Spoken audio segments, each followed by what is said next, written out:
عزیزانو د روژې مبارکه میاشت راغله، الله دې موږ ورورسوي په خیر.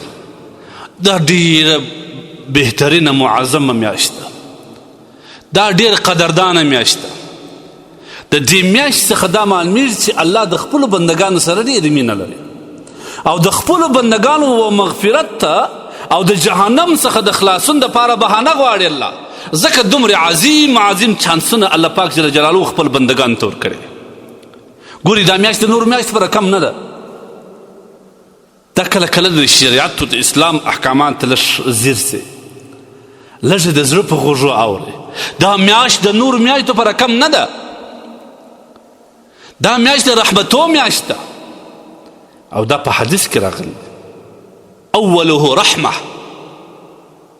دا د رحمتو میاشت، دا د مغفرت میاشت ده، دا د جهنم څخه د خلاصون میاشت ده. په دې میاشت کې الله سرکشه شیطانان بندوي. د شعبان د برات داسې اخیره و د الله رسول صحابه را جمع کړل.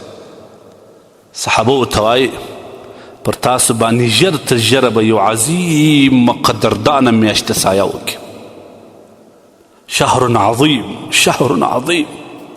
دا ډېره معظمه میاشت، دا ډېره معظمه میاشت، دا داسې معظمه میاشت ده چې په دې میاشت کې که یو فرض عبادت وکړې لکه 80 وارې چې د یو لمونځ وکړې 80 چنده او یو نفلي عبادت د فرضي عبادت ثواب الله په دې باندې درکوي. دا رقم قرآن وایي، ذکر اذکار کوي، قرآن مجالسو ته ځي، دا ډېر غټ فضیلت دی. دا ډېره مبارکه میاشت ده. موږ ته دې الله هدایت وکړي. که موږ د دې میاشتې په قدرداني نه پوهېږي، الله دې موږ ته قدرداني نصیب کړي.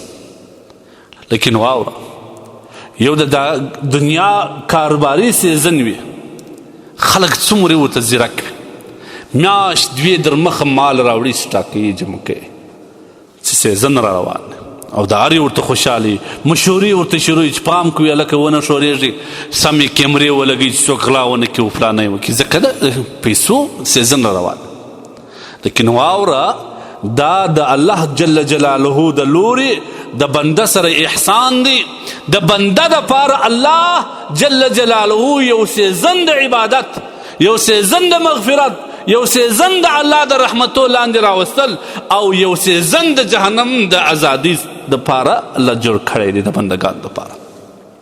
موږ باید د دې سیزن څخه څومره کار واخلو. په غفلت کې باید نسو. څومره چې زموږ په وس پوره په دې میاشت کې الله ته ځان نږدې کړو. ځکه الله جل جلاله چې هر څومره عبادات فرض کړي دي، د هغه بدله الله نه دی وایي چې زه ورکوم. یوازې روژه ده، الصوم لی و انا اجزی بی، روژه زما ده، زه بدله ورکوم. بعضو محدثین وایي چې و انا اجزی معنا زه د ده بدله یم، یعنې زه د ده څه په دې روژه باندې راضي کېږم. سبحان الله. حدیث کې راځي لو یعلم العباد، که چیرې بندګان په دې پوه سي چې ما فی رمضان، چې په روژه کې څومره د الله رحمتونه دي، دا کسانو به دا تمنا کولی چې خدای دا رحمتونه وایي، دا برکتونه وایي، دا مغفرتونه وایي او ای الله دا ستا رضا وایي، نو ټول کال دې پر موږ باندې روژه وایي، موږ په دې خوشحاله وو. لیکن دا پټه ګټه ده، په دې موږ نه پوهېږو. دا پټه ګټه ده، موږ په دې باندې نه پوهېږو. لہذا نبی علیه الصلاة والسلام وایي شهر المواسات، دا د همدردۍ میاشت ده، دا د غمخوارۍ میاشت ده. نبی علیه الصلاة والسلام فرمایي په دغه میاشت کې یو تر بله رحم و شفقت سره کوي. الراحمون یرحمهم الرحمن، هغه کسان چې هغه مهربانه دي، د الله پر مخلوق باندې رحمیږي.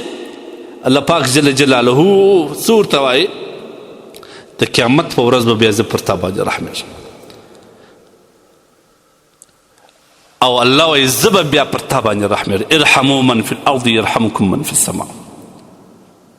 الله ته غوره کس، الله ته محبوب کس هغه دی چې د خدای د مخلوق سره ښېګڼه کوي. زموږ ستاسو معاشره غربت ځپلې ده، زموږ ستاسو معاشره مسکنت ځپلې ده، کاروبارونه د ډېرو انسانان د روزانې ولا روزانې نسته. داسې کسان سته چې زما سره بله ورځ رابطه کړې ده چې په لوی اختر کې مې یو مسایه غوښه رسول ده، والله که مې بیا در اوسه څه کمه کړې ده. د دې روژې په میاشت کې واوري هغه کسان چې الله پاک په اصلي نازولي، هغه کسان چې الله پاک یو شی ورکړي، ما سوا د هغه کسان چې هغه ستا پر دوکانو د تجارت پر ځای ګرځي فکر کوي د دې څخه شی معمولي شی ورکړه، ورسه په خپل سم څه کورونه ولټوه، یتیمان وګوره، کونډیان یې وګوره، هلته په خپله ورسه ځان وستړي کا او د هغوی سره همکاري او مدد وکړه، الله پاک جل جلاله به ستا نصرت کوي. ځکه نبي علیه السلام وایي شهر مواسات، دا د مهربانۍ میاشت ده. زما او ستا په ملک کې داسې انسانان ستا چې د هغوی په کور کې په 10 ورځې نه په میاشت هم اور نه دی بل سوی چې ډوډۍ پر پخا کړي. په دا اشعار کې ورسه وګرځېده، د نانوایانو سره یې باقاعده قرارداد کړي چې سړی ډوډۍ پر ما باندې خرڅوه. دا مجبوري وخت ما ورته راغلی ده که زما او ستا پر سرخان باندې 11 رنګه خواړه پراته، د هغوی پر سرخان باندې دا هم د خدای مخلوق دی.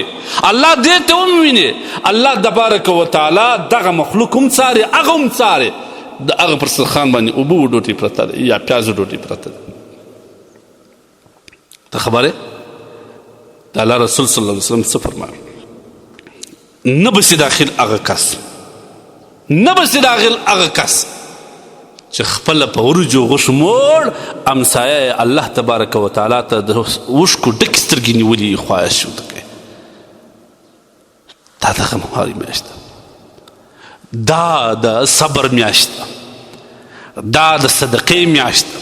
پر هر روپي باندې لکه څنګه دا واوره، دا مسله واوره، لکه څنګه چې یو فرض عبادت په 80 دی، یو روپي زکات ایستل په روژه کې دا د 80 روپو ثواب لري، د 80 روپو ثواب لري.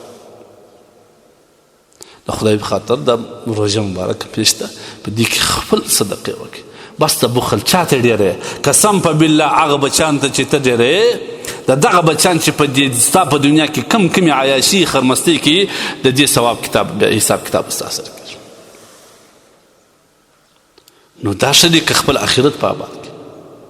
د بچیانو دا فکر مه کوه چې زما سره بایا به کمه سي، زما بچی به څه کوي. نه د الله د لورې دا پوښتنه ستاسو د قیامت په ورځ کېږي چې تا ولې بچي ته سرمایه نه ورډېره کړه. دا پوښتنه والله د قیامت په ورځ ستاسو وسي او ستا ګریوان ته به ستا بچي ملا سره اچولي چې بابا تا زما د دنیا فکر کوي، د دغه ورځې فکر دې ولې زما نه کوي، د دغه ورځې غم دې ولې نه غواړې زما. تا خو ما ته سرمایه ډېرول، حرام و حلال دې راوړل، زکاتونه دې منع کول، زکات دې نه ورکوئ، د دغه ورځې الله جل جلاله په وړاندې دغه بچي به ستا ګریوان ته لاس اچولی، تا احسان ورسره کوي، پیسې دې ورډېرولې، هغه به ستا د خدای په حضور کې پر تا باندې عارض دي، محکمه رسه غواړي. خسر دنیا والآخرت دا کسان دا خپل آخرت په جوړ که، په خپل لاس باندې یو شی ورکول په داسې حالت کې چې ریا نه وي، فخر نه وي، دا در عرش ډېر زیات ثواب لري. لہذا دا مبارکه میاشت ده، دې ته تیاری وکړي. نبي علیه الصلاة وسلام چې د روژې میاشتې به راتلل، ده به ته شد میأذره ملا به یې وتړل. د ملا د تړل څه دا نه مانه چې نبي علیه الصلاة وسلام به ملا وتړل، یا د ملا د تړل څه مطلب دا دی چې عبادت ته به ځان چمتو کوي، فارغه به کړي، معاملات یې به یې راکمې کړه، کاروبارونه به یې راکم کړه، اړیکې به یې راکمې کړي، د الله و عبادت و دینداري ته به یې مخه کړه. لیکن موږ څه کوو؟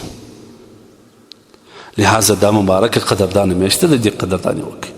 الله پاک به بیا زموږ قدرداني کوي.